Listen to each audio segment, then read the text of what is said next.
Hi everyone. In this video what we're going to show you how to make a gymnastics mushroom that you can use for like a pommel for boys gymnastics. So something that looks like this here. You know, I've got two boys in gymnastics and we wanted to practice doing circles on the mushroom at home and went to look to see if we could get our own and realized that they're not cheap. And so we got to figure out something else to do and decided we should make our own. If you look on the internet, you can find lots of really good videos about making your own mushroom, and they give you really good advice, particularly on how to make the top of the mushroom here. But we found that they're a little bit lacking in trying to make the base for it. That there's a lot of different creative ways to make a base, but nothing that really worked in general. So we decided to figure out how to make our own. So after some thinking about what we could do, we came up together with a plan of how to make a mushroom, and this is the result. This is the one we have. What we're doing tonight is we're going to make a mushroom for some teammates in the gym, and so let's go to it. I'll show you what we do. The pieces that we need for this are pretty simple on the whole. At least for the base, what we got is a 24-inch pine round, and you can just get that from something like Menards or something like that. We got two of those pieces. A very important part of this is the legs, and the legs we have are 4x4 blocks. The mushroom that we're used to in the gym is a 12-inch base with the mushroom on top, and so what I have these blocks cut are at 11 inches. The key is that they are all exactly the same height, and that's really going to be the case in this whole thing. All right. A few other things that we're going to need right now include some good screws, and so I've got some good 3-inch deck screws that I use for this, a screwdriver, and a pen so we can actually do some lining up, and a ruler. All right. So first step in the whole process is we're going to try to make our base. So the base is going to be 4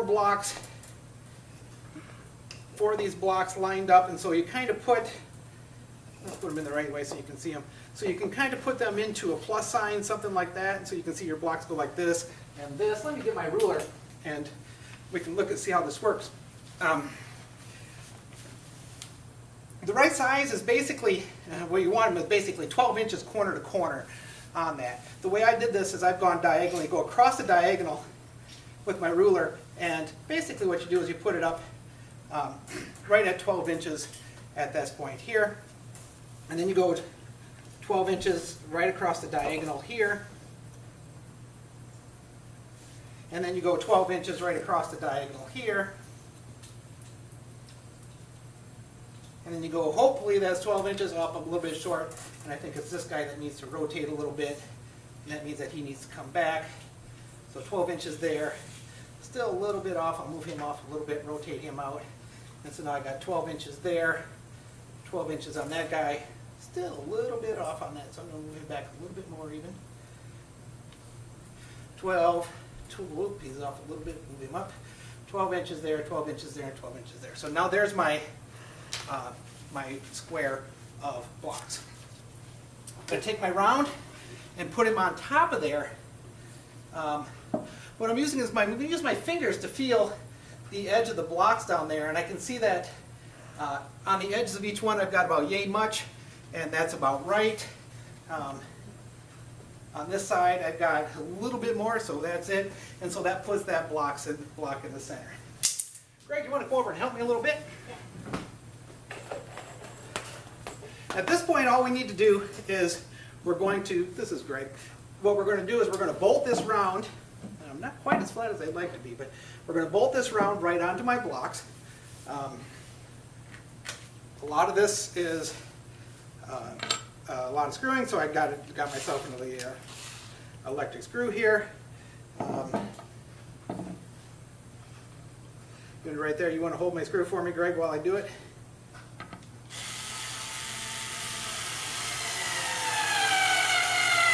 Get him drilling in.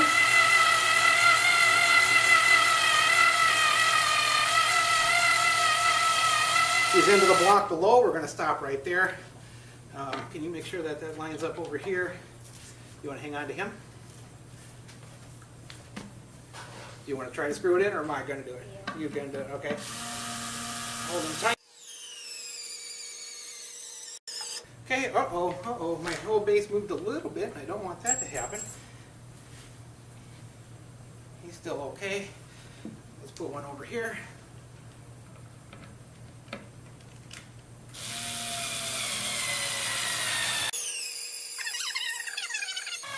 And so I've got them in there long enough to make sure that everybody's in there solid, and then we'll think about the rest of them.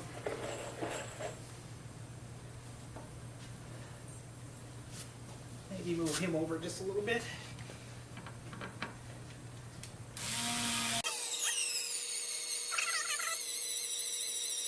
Okay, so that got that started.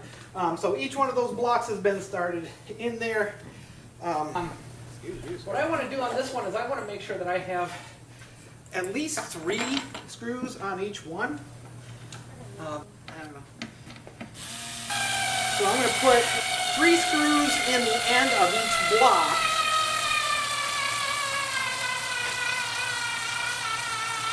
And that's just going to take a little bit of time. And so I like to start them with my electric screwdriver and get most of it done. I finish these things with a manual just because that's the way I do it. I like it that it countersinks a little bit, and so all these screws need to countersink in. Actually, that's too much. I still got to screw him down further.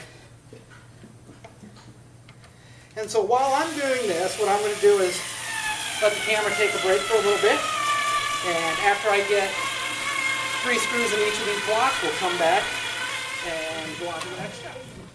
All right, there we go. Got all 12 screws in there, holding these feet on really well. We'll just flip them upside down. They're all really solid, and they're not going anywhere. All right. Now our job is to put the top on. And to put the top on, what we're going to do is put that on here. But there is a challenge in this, is what we want to make sure is that that goes right on top of each other. We want the edges to be screwed straight down, one on top of the other. I don't know exactly how to do that. I'm never quite perfect at that. What I want to do is look at, measure with my fingers and see how much room I have on each one, and it looks like it's pretty much over here. There's about that much gap from that corner right to the edge, and that's pretty close to the edge there. If I want to, what I can do is hang my ruler. So that looks like he's off a little bit. He needs to come over.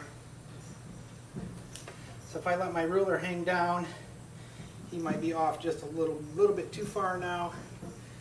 And I want to do that all the way around. It's really important that I have a nice even catch on here. And he needs to come over just a little bit that way, like that. See how he is in the front. Yeah, he's about right on the mark. All right. And now we go through and do it all again. So get a couple more screws. And what I'm going to do is I'm going to put 3 more screws into each foot right here. I'm going to avoid that knot. And in the meantime, that's what I'm going to do, and we'll get back when that is all done. Okay, so after I got everybody around here, looks like I could do a touch up there a little bit. Where's my screwdriver? Yeah, he's all right. 3 screws on each post on this one, nice and smooth. I'm going to turn on the side, see how close I am to round. Hey, you know what? That's not too bad. It's a lot better than I expected it to be. So it's pretty round all the way across as a wagon wheel and everything like that. Let's flip it back up. I'm going to put it over here. So there's our top. Now our challenge is going to be to make the pad part of the mushroom. So we could have done this when we started. It might have been easier. If you got a good assistant, you can do it all in parallel and everything like that. I thought I'd do it here. What we're going to do is, what I've got here is I've got some good old carpet padding. This is carpet padding left over from when we built our house. And so it's dirt cheap. But you know, you can go out and get some of this carpet padding from the local store. If you're going to go out there and do that, you're going to need probably 20 feet or so. So maybe just a 4x5 square or something like that, or you know, 10x2, however, it's going to be a little bit more than 2 feet, because it needs to be big enough that you can put your round on it. And we want the first piece we're going to make should be a little bit bigger than your round. Axel, we're not playing ball today, okay? It should be a little bit bigger than your base. And so I'm going to use my pen and draw him, and just make sure I'm around the outside. And you know, I've got maybe a 1/4 inch of extra padding around the outside of this guy. So I'm just going to draw him like that. It doesn't need to be perfectly round, it's just pretty close. And so there's my first circle. And we're going to start from there. And ultimately we're going to try to cut that guy out. So this guy should be about 24 inches across. Let me get back in the middle of the picture. That should be about 24 inches across. We're going to, Axel, get off there so I can move forward. Look up. Come on. I'm going to move that up a little bit so you can see better what I'm doing here. So that's going to be the first one. The second one we're going to want, depending on how your mushroom is, we've discovered that our mushroom is a little bit not as thick as I thought it initially should be, not as thick as maybe some of the ones that you'd actually see on other videos.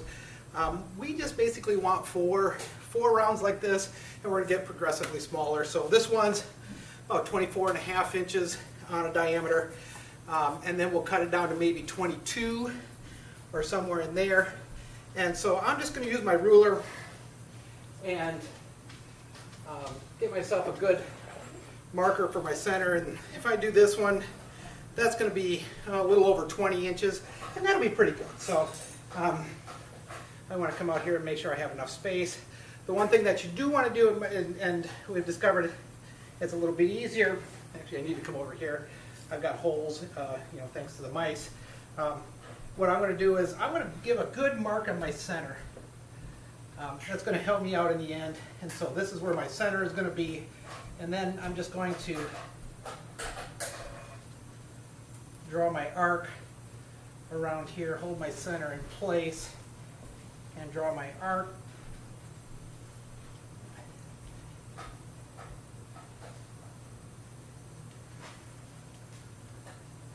So this is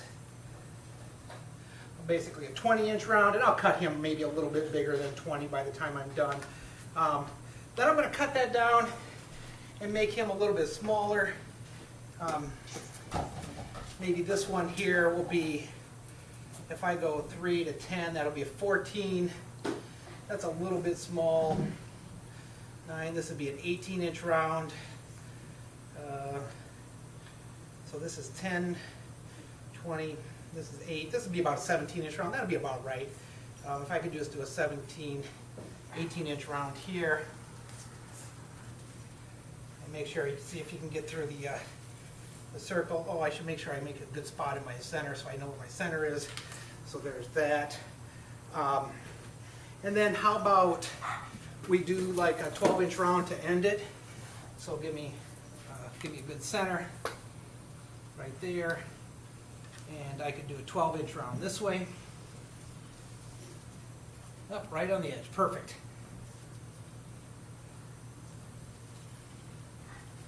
And I think that's about the edge and limit of where I want to go. And now all I got to do is take my scissors and start cutting. And when we get back, we'll see how we stand. All right?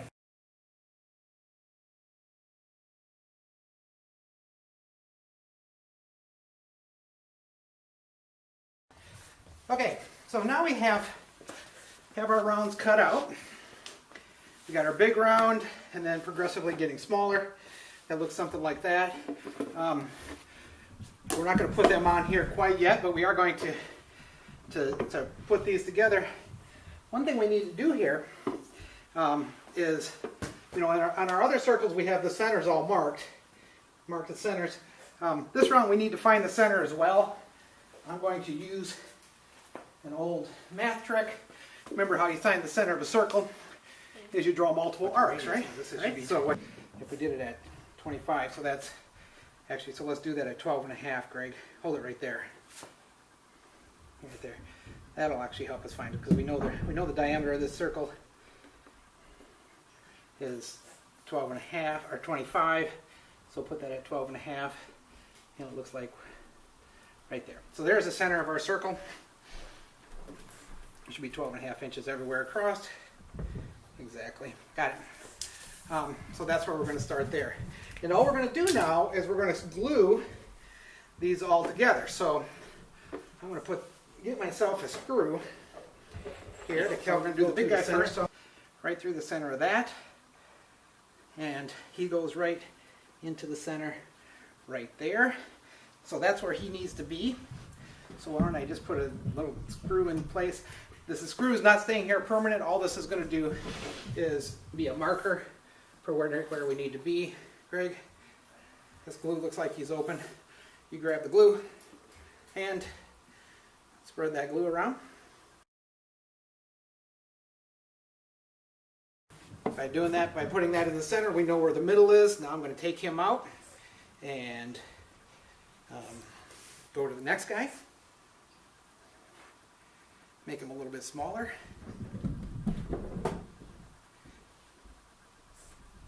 Right here. Okay, ready, Greg? So you can see the idea here is what we're going to do is add these pads and progressively get a little bit smaller and smaller and smaller. And so this is what's going to lead us to having our mushroom top.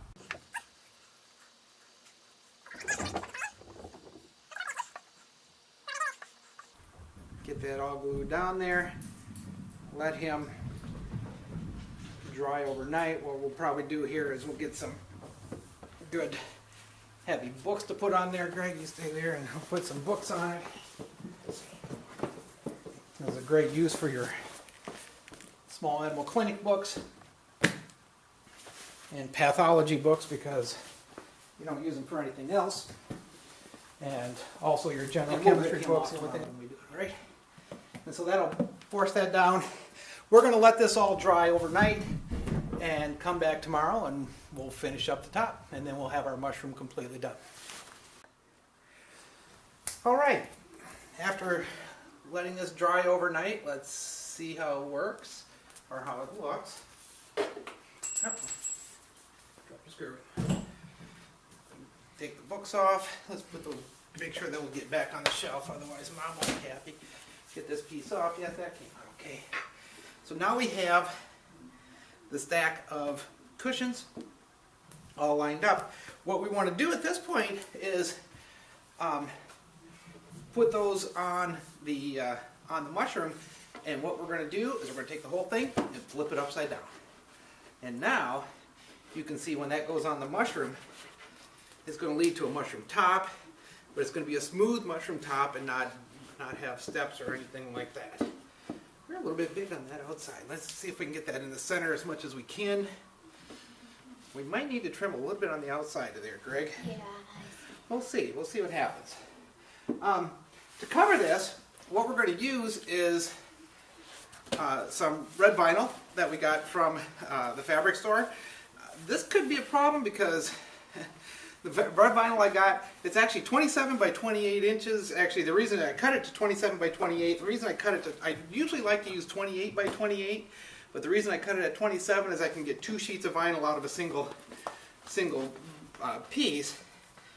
And so, am I going to have enough? Oh, I can come this way just a little bit. Am I going to have enough vinyl here to get across the top? Yeah, I think we're going to be pretty close. That one's going to be okay. That side, I still need to come this way just a little bit. Yeah. Now that looks a little better. Well, this looks good over here. That one's okay. The question is, do I have room on each edge? And that one's good. And that one, well, let's put this one down first, and then we'll get it good and tight. And I think it's gonna be okay. All right. You know what I forgot, Greg? What? The stapler. Stapler's over there by Joe, I think, or on the chair. You want to get the stapler for me? To put this down, all we're going to do is use some staple gun. So, thanks, Greg. Be careful with the staple gun. You could staple right into your finger, right into the bone even. It can go in so far. And I want to pull this really tight. And I'm just going to put my first staple right there. Hold him in place. So one staple there. Stretch him over on the other side. I want to stretch that as tight as I can because I want that top to be good and tight. So I'm going to stretch that out, and I've got a little bit more space on that side. That's working perfect. I am so not left-handed.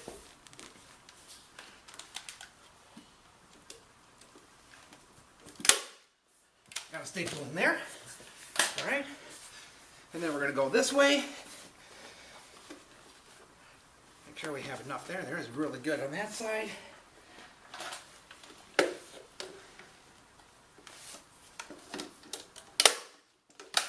He's stapled there. We're going to pull really tight on this side.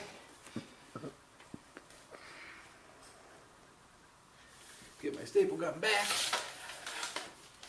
Get him right there.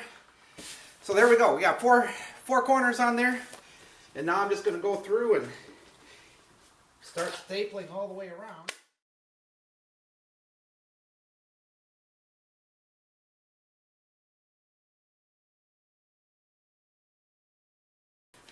Okay, so it's pretty close at this point. What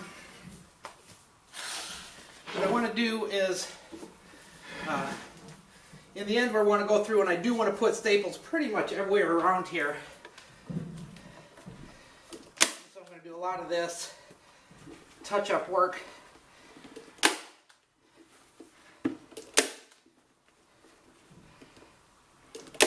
It doesn't hurt to use lots and lots of staples. Got a scissors, Greg. And then what we're going to do is we're going to take and kind of clean it up a little bit.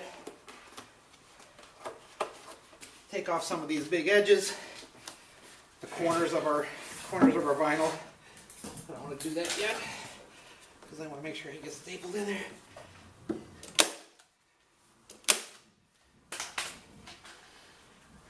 Don't stand in front of the camera, Greg.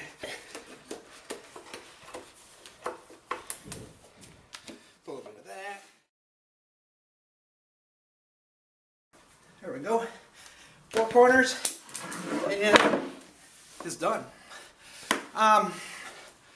Just to let you know that from start to finish, in terms of real effort, that was maybe about an hour and a half to 2 hours worth of labor. Let it dry overnight, the glue and things like that. Total parts on this, those rounds that we used, about $13 each, and so that's about $26. The posts were about $4 or so. By the time you're done, it's about $40 worth of supplies. It's not completely cheap or anything like that, but on the other hand, it's a lot cheaper than buying them new online or anything you're even used. And so that's what happens. That's how you make gymnastics mushroom. First thing we gotta do is try it out and see if it works. Greg, you want to give that a shot and see how it goes? Let me move the glue. When you have it done, you can do things like this. 3. Very nice. Good job, Greg. Joe, you going to give it a shot? There you go. And so you can practice gymnastic circles just like these guys do.